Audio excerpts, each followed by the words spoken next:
सुबह हो गई थी और 10 बजे मिलने का प्लान हुआ था। मैं तो 9 बजे ही तैयार था। वैसे तो मैंने आज परफ्यूम भी चूज़ करके लगाया था।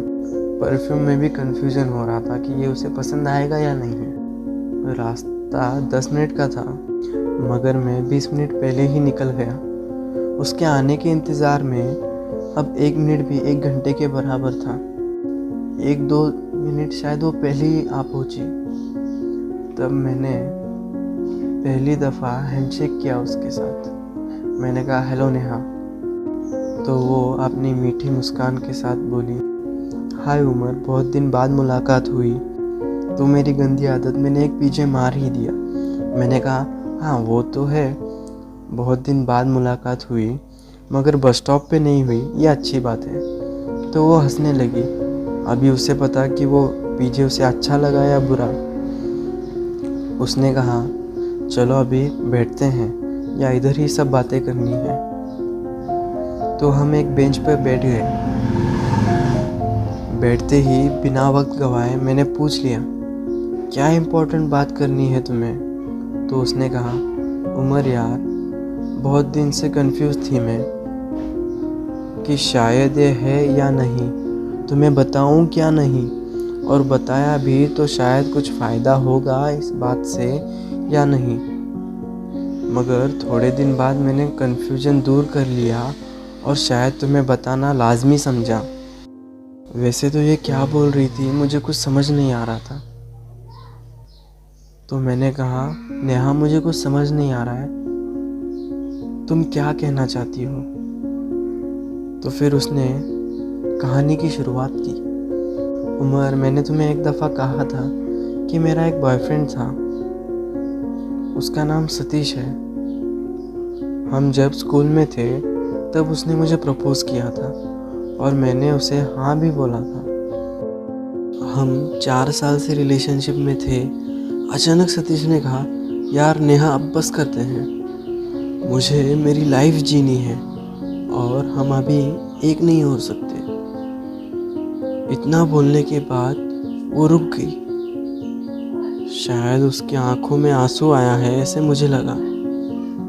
मगर मैंने जब देखा, आंसुओं से उसकी आंख भर चुकी थी। बस वो बूंदें नीचे आने ही वाली थी, तब तक मैंने उसका हाथ थाम लिया और मैंने कहा, अरे नेहा, होता है, कुछ लोगों का तो 7-8 साल का रिलेशनशिप भी टूट जाता है। वो चुप थी। उसके लिए पानी भी नहीं मिला आसपास मुझे। 2 मिनट उसने कुछ नहीं कहा। तो उसके बाद वो खुद ही संवर गई और जो मेरा हाथ उसके हाथ में था वो उसने निकाल लिया और कहने लगी, थैंक यू उमर, ब्रेकअप के बाद तुम ही आए मेरी ज़िंदगी में। एक अजनबी थे तुम और देखते देखते इतने क्लोज बन गए, ये मैंने कभी सोचा ना था कि तुम इतने क्लोज आओगे। थैंक यू उमर, मैं सतीश को भूल चुकी हूँ। अब कभी कभी याद आती है, बट इट्स ओके समटाइम्स। वैसे सच बोलूँ तो सतीश के बाद तुम ही मेरे इतने क्लोज हो। कई बार मैंने तुम्हारे बारे में सोचा, शायद मैं लाइक कर रही हूँ तुम्हें, मगर अब ये प्यार मुझसे नहीं होगा उमर। जब उसने इतना सब कुछ कह दिया तो मैं चुप ही था। क्या बोलूँ, क्या रिएक्ट करूँ, मुझे कुछ समझ नहीं आ रहा था। तो मैंने एक सवाल पूछा, do you really like me? उसने कहा, यस, बट। जब उसने बट कहा तभी मुझे लगा शायद मैं अपना क्लोज फ्रेंड खो दूंगा। रिलेशनशिप तो दूर की बात है। उसने कहा, उमर, मैं अभी फाइनल ईयर में हूँ और तुम मेरे से 1 साल छोटे भी हो। हाँ ये ठीक है, इससे कुछ फ़र्क नहीं पड़ता, मगर उमर, मैं हिंदू हूँ और तुम मुस्लिम हो, यहाँ बहुत फ़र्क पड़ेगा उमर। ये बोलने के बाद मैं खुद की फीलिंग्स छुपाने लगा। मैंने कुछ कहा ही नहीं उससे। मैंने अपनी फीलिंग्स उसके सामने नहीं रखी। मैंने कहा, अरे नेहा, छोड़ ना, हम फ्रेंड्स ही ठीक है। उसने कहा, सॉरी उमर, शायद तुम भी मुझे लाइक करते हो। मैंने कहा, अरे नहीं, वैसे कुछ नहीं है, मैंने अभी तक इस बारे में सोचा ही नहीं है। और नेहा, क्या प्लान है डिग्री के बाद? ऐसे बोलकर मैंने टॉपिक को चेंज किया और जब मैं अपनी फीलिंग्स बताने के बाद चॉकलेट देने वाला था उसे, बिना कुछ बोले ही मैंने उसे दे दिया।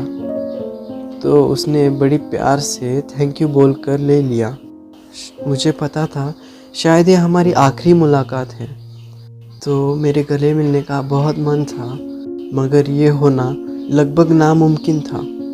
वो बेंच पर से उठकर बोली, चलो उमर, बहुत वक्त हो गया, अभी हमें चलना चाहिए, मिलते रहेंगे यूं ही, बाय।